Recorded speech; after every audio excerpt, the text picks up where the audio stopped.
Hey there guys, CrossFlux here, and welcome back to Let's Play Pokemon Mystery Dungeon, Red Rescue Team. In the last episode, we arrived here in the Sky Tower in hopes of gaining Rayquaza's help and stopping the meteor that's heading towards our planet. We also had a visit from Gardevoir in our dreams, and she told us that the reason we were turned into a Pokemon in the first place is for this very reason here, to save the Pokemon world from this meteor.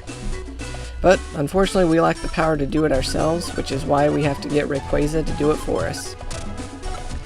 So, this dungeon is very long here. 25 floors, much longer than anything we faced before.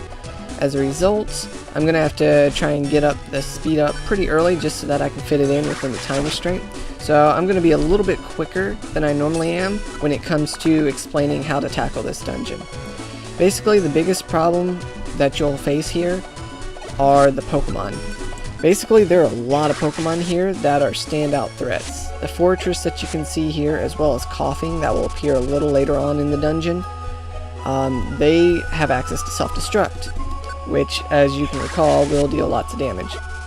One of the biggest threats I can think of off the top of my head here, as you can see, is this Shuppet, as well as any other ghost types that you'll find throughout your journey. And alright, I actually managed to recruit a Shuppet here. Now, let's see, what should I call this one? Well, Shuppet's formed from grudges, so I don't know, do I really want to call it Grudge? I suppose I could always nickname it, maybe. No, I'll make it sound like Grudge. I'll call it Grunge. The Shuppet here is really into heavy music. There we go, Grunge. Alright, anyways. So, as I was saying, ghost types are a really big threat, and the reason for that is they can actually walk through walls, as you can see here by the Shedinja. The problem with that is, one, they have a more tactical advantage in terms of positioning, but also, your attacks cannot hit them. The only way to hurt a ghost in a wall is obviously with your own ghost types, or with Graveler Rocks. Which is why I recommend bringing Graveler Rocks over Iron Thorns or Silver Spikes, just because of that versatility there.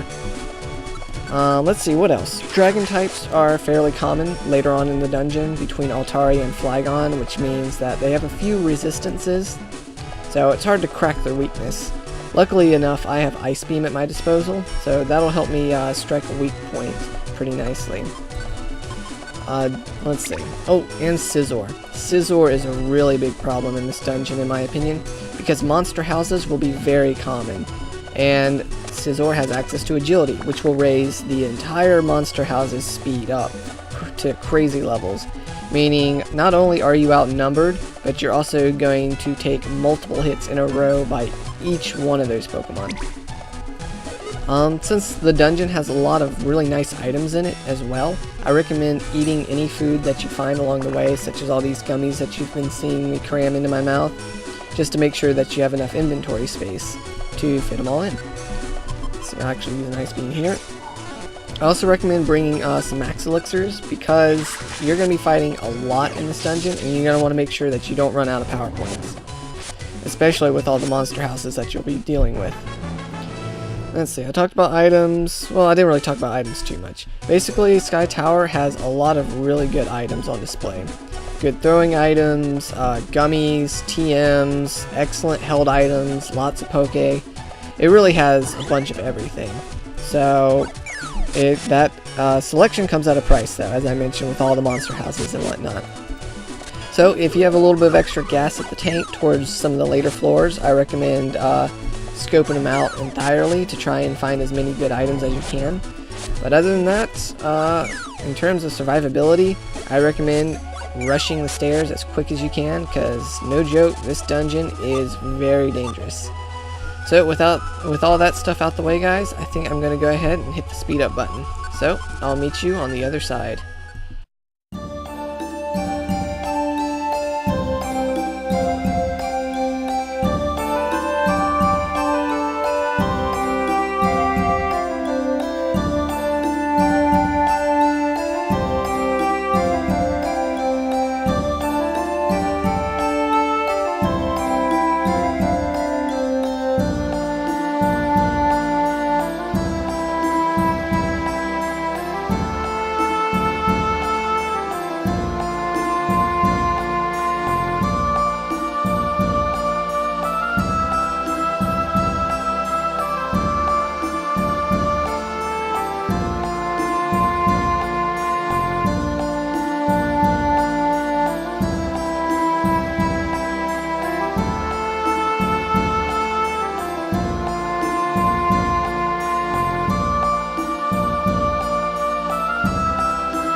Alright guys, I'm going to cut back in here since this is the final floor and I'm at the stairs.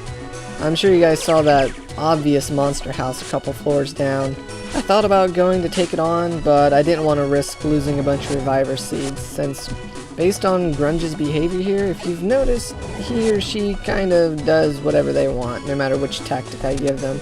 I guess because it's a ghost and it can go anywhere it wants.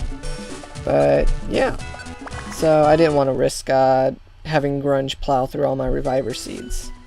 But once we reach the 25th floor, we are at another checkpoint similar to what we see at the Mount dungeons, like Mount Thunder, Mount Blaze, and whatnot. So I'm going to call it here, guys. Thank you all so much for watching, and we'll pick up in the next episode. Have a blessed day, and I'll see you then.